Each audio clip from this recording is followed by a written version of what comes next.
Ani Bojo, Chimney Singh, and Badajik, Wabshkam Konsen Dishnakas, Megazedodem. For those that don't know me, my name is Clayton Samuel King. First and foremost, I'd like to apologize for not being there in person.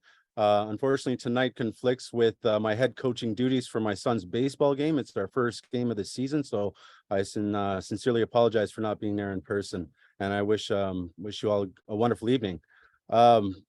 First and foremost, I'd like to thank Noreen and Peggy Meneg for the nomination of chief this year. I have respectfully turned that down and accepted the council position. And I just want to say miigwech to my nominators, Zedna King, and as well as Whitney Walsh.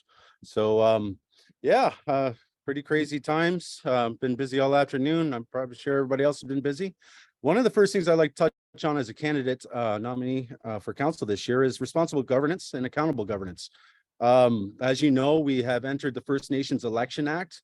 And if elected, one of the things I'd like to do is have more consultation with the community. As most of you know, this First Nations Election Code or Act has been forced upon us by members of Chief and Council and approved by them without any community consultation whatsoever. So how did we get here? Why wasn't any information provided to the community?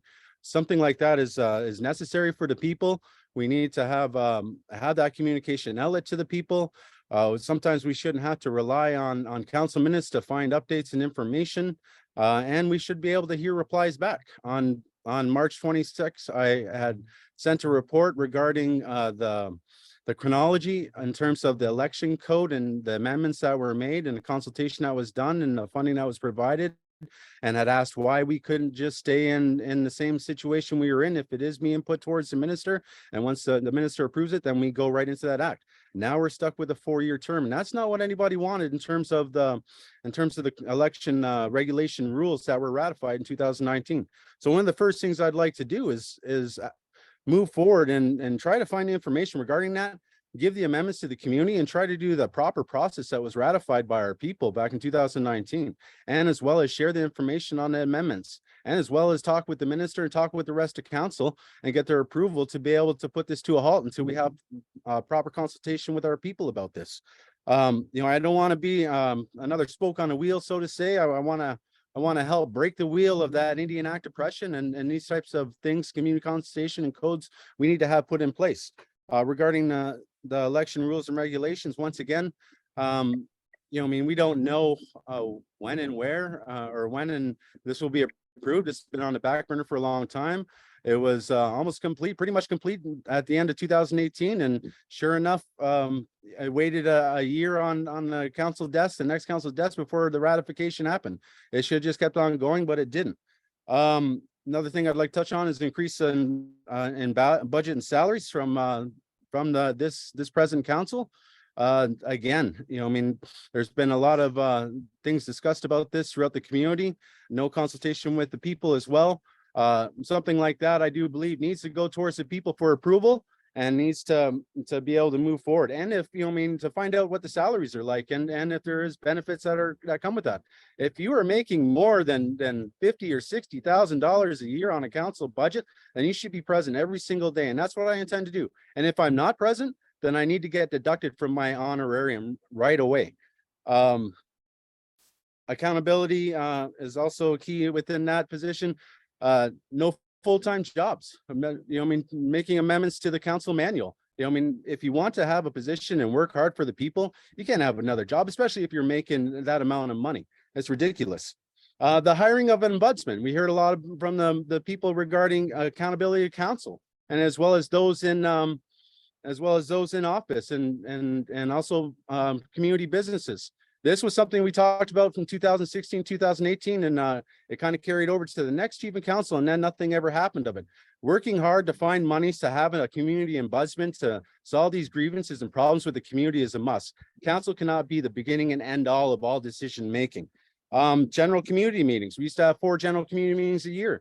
Budgets put in council for that. On average, since before COVID, we've only had 1 or 2 general council meetings a year. And most times those things were piggybacked onto the trust meetings.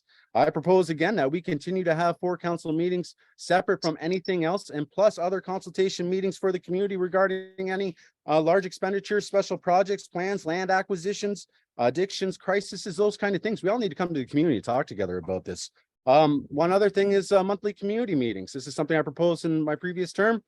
It didn't fly with council at the time period, but that's what our people used to do. They used to have a general community meeting at the last Wednesday of every month, where all the community came together to listen to what the council had to say, and as well as accept motions from the people. The people were able to bring forward motions to the community in terms of what changes they would like. That power needs to be given back to the people as well, to be able to get out of this this kind of Indian Act mentality. Traditional governance. Traditional governance was put forth many years ago in terms of governance. When I nominate people for council, even though it's Indian Act election style, I still look for the best people from those totems, and usually they're women, and want them to succeed because I think that they could do great for the people. This is something that we should enact within our, start slow and put it into our committees and so forth like that, and try to find those ones that will step up to do that within those family and Totemic clans. The reintroduction of the governance committee. This was something that when I was on council, we had extinguished for a while. We wanted to bring it back after we got the election code stuff done, but this is a must. This needs to come back for sure. It was a mistake on my end at the time period, as well as other councillors. We need to find money to get that moving and have consultation meetings with the community regarding a new constitution, and as well as a membership code. I heard in the chief speeches the other day and discussions about people being BCR'd off of the First Nation.